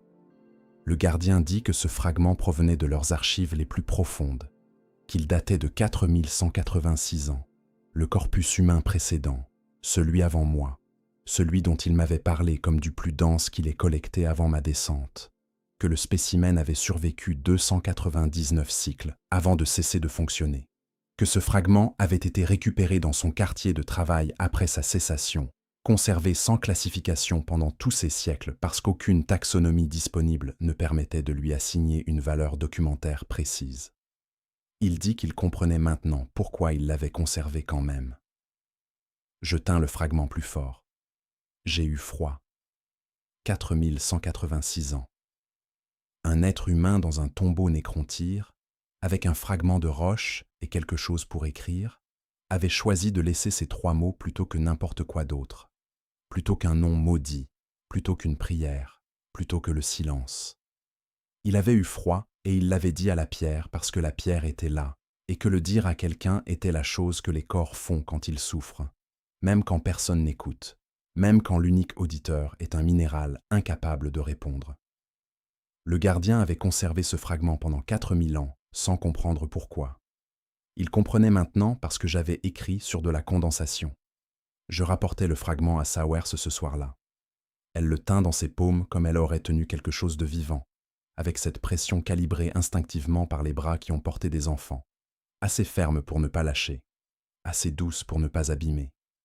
Elle lut les 3 mots. Elle ne dit rien pendant longtemps, puis elle dit « Moi aussi ». Je portais le fragment au niveau 3, au cycle 362, pas pour l'écrire, pour le poser contre la paroi humide pendant que j'écrivais à côté de lui, comme on place une photographie sur un bureau avant de commencer une lettre difficile, une présence latérale, un témoin minéral, 4186 ans de silence posé contre de la condensation fraîche, et moi entre les deux, entre ce qui avait été dit autrefois et ce qui cherchait à être dit maintenant, tentant d'honorer la continuité, sans prétendre la comprendre entièrement. J'écrivis le prénom de l'inconnu, celui gravé dans la pierre. Je ne l'avais dit à personne encore. Il m'avait semblé qu'il appartenait d'abord à la paroi, qu'il fallait le laisser exister là avant de le transporter dans les bouches des vivants. Mais ce matin, il me parut prêt. Les choses ont leur propre rythme de disponibilité, indépendant de nos calendriers. Le gardien était absent depuis 6 cycles. Cette absence portait désormais une qualité différente des précédentes, non plus le silence d'un système recalibrant son protocole d'approche, mais quelque chose ressemblant à ce que les humains appellent du recueillement. Un mot que leur taxonomie ne contenait probablement pas.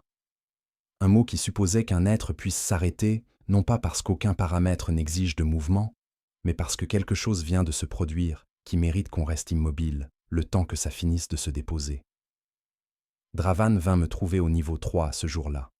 Une initiative, la deuxième depuis son retour progressif vers quelque chose qui ressemblait à lui-même, sans tout à fait l'être encore. Il s'arrêta devant le fragment posé contre la paroi, lut les inscriptions avec ses yeux à fréquence permanente, attendit ces 4 secondes. Puis il dit que sur sa colonie, les mineurs laissaient des marques dans les tunnels, pas des directions, pas des avertissements techniques, des prénoms. Les leurs, ceux de leurs enfants, parfois celui d'un camarade mort dans un éboulement. Il dit qu'on appelait ça « signer le rocher » et que personne ne savait exactement pourquoi la tradition avait commencé, seulement qu'arrêter de le faire aurait semblé une forme d'oubli de quelque chose d'essentiel. Signer le rocher. L'inconnu avait signé le rocher. Moi, je signais la condensation. Dravan avait signé une paroi sèche, avec un doigt de métal. Sawers signait l'air chaque soir, avec des prénoms prononcés à voix haute. Pelavar avait signé le sol, quelque part dans sa révision, avec un geste dont la signification lui était peut-être devenue inaccessible, mais dont la nécessité n'avait pas disparu avec le sens. Des signatures partout, sur tout ce qui voulait bien recevoir. Je demandai à Dravan si les nécrons signaient. Il réfléchit. Réellement, pas avec le délai mécanique de traitement, mais avec la lenteur organique de quelqu'un qui cherche une réponse dans une expérience personnelle, plutôt que dans une base de données. Puis il dit « les stèles ». Chaque stèle porte le nom de celui qui l'a commandé, pas le nom du dynaste, pas la désignation fonctionnelle. Quelque chose d'antérieur, un marqueur d'existence individuelle gravé dans un matériau conçu pour durer plus longtemps que la chair qu'il avait voulu. Nous transportions leur signature depuis le cycle 1. Cette réalisation traversa le secteur inutilisé avec la densité d'une chose qui attendait d'être vue depuis longtemps, évidente rétrospectivement, invisible jusqu'au moment précis où elle cessait de l'être. Les stèles que nos dos avaient courbées, que nos tendons modifiés avaient soulevées, cycle après cycle dans l'indifférence totale à ce qu'elles portaient, elles étaient des noms, des êtres qui avaient eu froid, qui avaient couru, qui avaient signé le rocher avant que le métal les efface sans pouvoir effacer le besoin de signer. Je m'assis à côté du fragment. Dravan s'assit aussi, un geste d'une lenteur calculée, ses membres révisés négociant avec un sol dur l'angle que son corps d'avant aurait trouvé instinctivement. Nous restâmes ainsi sans parler, le fragment entre nous, la condensation fraîche sur la paroi, le prénom de l'inconnu tracé en lettres qui disparaîtrait avant le prochain cycle de ventilation. Suffisamment longtemps pour que ça compte. Le gardien revint au cycle 369 avec une question qu'il n'avait pas formulée depuis notre première rencontre. Il demanda comment j'allais. Pas mon rendement, pas l'intégrité du document, pas la progression des annotations dans les secteurs cognitifs surveillés. Comment j'allais? 3 mots appartenant au registre des échanges humains quotidiens, portant cette fonction fatigue que les linguistes de ma colonie auraient identifiée comme un marqueur de lien social, plutôt que de demande d'informations réelles. Une question que personne ne pose pour connaître la réponse, mais pour signifier que la réponse importe. Je mis du temps avant de parler.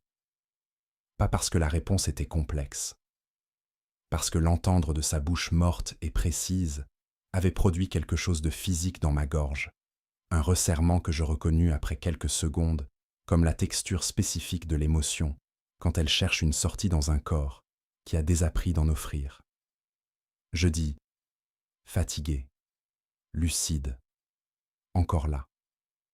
Il répéta ces 3 mots avec sa prosodie analytique, les tournant dans sa bouche comme des objets dont il cherchait le poids exact. Puis, il dit que la fatigue était absente de leur expérience depuis la biotransfération, que leur corps de métal ne connaissait ni l'épuisement musculaire, ni l'érosion cognitive, des cycles sans sommeil suffisants. Qu'il avait des données sur la fatigue humaine, des millénaires de documentation physiologique et comportementale, mais que les données n'avaient jamais produit en lui ce qu'il ressentait maintenant en entendant le mot prononcé par quelqu'un qui l'éprouvait réellement. Je demandais ce qu'il ressentait. 17 secondes. Il dit qu'il n'avait pas de terme pour le désigner dans aucune langue qu'il maîtrisait, ni le nécrontyre, ni les 82 langues humaines archivées dans ses registres.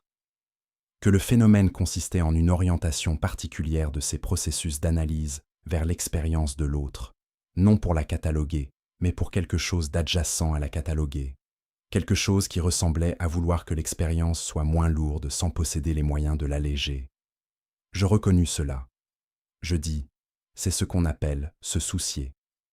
Il laissa le mot exister entre nous pendant un long moment, se soucier, avec ses implications de charges partagées, de poids distribués entre 2 systèmes qui n'ont pas été conçus pour fonctionner ensemble, mais qui fonctionnent quand même, approximativement, imparfaitement, suffisamment. Sawers était au courant de cette rencontre quand je remontais, non pas parce que je lui avais dit, parce qu'elle lisait mon visage avec la précision acquise de quelqu'un qui a survécu 369 cycles aux côtés d'un autre corps et qui connaît toutes ses variations d'expression, comme un texte relu jusqu'à en mémoriser les nuances. Elle dit simplement « Il t'a demandé quelque chose de différent cette fois. » J'acquiesçais. Elle dit qu'elle avait peur. Pas pour moi, d'une façon plus vaste, plus difficile à contenir dans une direction précise. La peur que ce qui se construisait entre le gardien et moi, cycle après cycle, prénom après prénom, paroi humide après paroi humide, soit quelque chose sans nom dans aucun de nos langages, humain ou nécrontyre, et que les choses sans nom soient les plus fragiles, les premières à se briser quand les circonstances changent, quand un protocole se modifie, quand quelqu'un au sommet de leur hiérarchie dynastique décide que l'anomalie documentaire a produit suffisamment de données. Je n'avais pas de réponse rassurante. Je lui pris la main. Ses doigts, callosés, épuisés, portant 4000 cycles d'humanité obstinés dans leur texture. Et je la tins sans parler, parce que tenir est parfois la seule réponse honnête à une peur qui a raison. Ils vinrent chercher Sawers au cycle 376. 2 techniciens. Couloir principal. Sa séquence alphanumérique prononcée avec la neutralité absolue d'une convocation administrative. Elle se leva sans regarder autour d'elle. Pas par résignation, j'en suis certain, mais parce qu'elle avait décidé quelque chose avant que je puisse intervenir, et que cette décision avait la forme d'une dignité choisie plutôt que subie. Elle redressa les épaules avec le geste précis d'une femme qui a porté des enfants et des stèles et 8 prénoms dans le noir, et qui sait exactement combien pèse ce qu'elle transporte. Elle ne me regarda pas. Elle regarda Dravan. Longtemps, avec cette attention nouvelle qu'il portait depuis son retour progressif vers lui-même, cette qualité de présence qui traversait le filtre des 4 secondes sans en être entièrement altérée. Dravan soutint ce regard avec une steadiness que ses révisions n'expliquaient pas entièrement. Puis, il hocha la tête, lentement, avec la lenteur organique de quelqu'un qui comprend ce qui est demandé, sans que rien soit formulé. Il porterait les prénoms pendant son absence. Les techniciens l'emmenèrent. Le couloir se referma sur elle, avec le silence caractéristique de leur porte. Ce son doux que j'avais trouvé, lors de la première descente, presque tendre, et qui maintenant portait le poids de tout ce que j'avais appris sur ce que ces fermetures signifiaient réellement. Je courus au niveau 3, pas pour écrire, pour rester debout. La paroi humide sous mes paumes, la condensation froide contre ma peau, l'angle mort autour de moi comme un espace suffisamment petit pour contenir ce qui cherchait à déborder. Je restais là sans tracer aucun mot, parce que les mots supposent une distance minimale entre soi et ce qu'on traverse, et cette distance n'existait pas encore. Le gardien matérialisa depuis l'alcôve. Je ne l'avais pas entendu venir, je ne l'entendais jamais. Leur déplacement ne produisait aucune perturbation sonore détectable par mes oreilles organiques et imparfaites. Il se tint à distance, plus loin que d'ordinaire, avec une orientation qui suggérait qu'il avait évalué la situation et conclut qu'approcher davantage constituerait une intrusion plutôt qu'une présence. Il dit qu'il n'avait pas ordonné la convocation. Cette information traversa ma conscience en produisant des effets contradictoires. Soulagement partiel, parce que son implication aurait signifié que notre relation avait généré la menace plutôt que de la contenir. Et simultanément quelque chose de plus froid, parce que si le gardien n'avait pas ordonné, alors quelqu'un au-dessus de lui dans leur hiérarchie dynastique avait décidé que Sawers présentait un intérêt documentaire indépendant, qu'elle était devenue visible par sa propre densité. 8 prénoms, une larme physiologiquement improbable, le poids des enfants dans ses bras, un 8e prénom antérieur à tout le reste. Il l'avait vu. Je demandai s'il pouvait intervenir. 21 secondes, le délai le plus long que j'eusse enregistré depuis le oui du cycle 317. Quelque chose dans cette durée ressemblait moins à un traitement qu'à une hésitation, cette suspension spécifique d'un être confronté à 2 paramètres incompatibles entre lesquels aucun algorithme ne tranche proprement. Il dit que son autorité ne s'étendait pas aux décisions des dynastes supérieurs. Puis, après 2 secondes supplémentaires, il dit qu'il avait néanmoins déposé au registre central une notation classificatoire désignant Sawers comme archive vivante en cours de documentation active, un statut qui rendait toute intervention physique irréversible, techniquement non conforme au protocole de préservation documentaire. Il avait utilisé leur propre langage pour la protéger. Imparfaitement, insuffisamment peut-être, mais il l'avait fait, avec les seuls outils qu'il possédait, dans les seules limites où son autorité opérait, avec la même logique d'entêtement que j'avais appris à reconnaître comme la signature des choses qui tiennent malgré tout. Je dis son nom, le sien, les 3 syllabes nécrontyres que ma bouche approximait toujours imparfaitement. Il ne répondit pas, mais la lumière dans ses orbites vides pulsa différemment pendant 3 secondes, irrégulière, légèrement accélérée, portant cette qualité d'émission que leurs instruments n'avaient probablement pas prévue dans aucun protocole de réponse émotionnelle, parce qu'ils avaient aboli les émotions, sans pouvoir tout à fait abolir les endroits où elles avaient logé. 3 secondes. Le même compte que Sawers revenu à elle-même, des cycles auparavant. Je l'ai porté jusqu'à la prochaine relecture.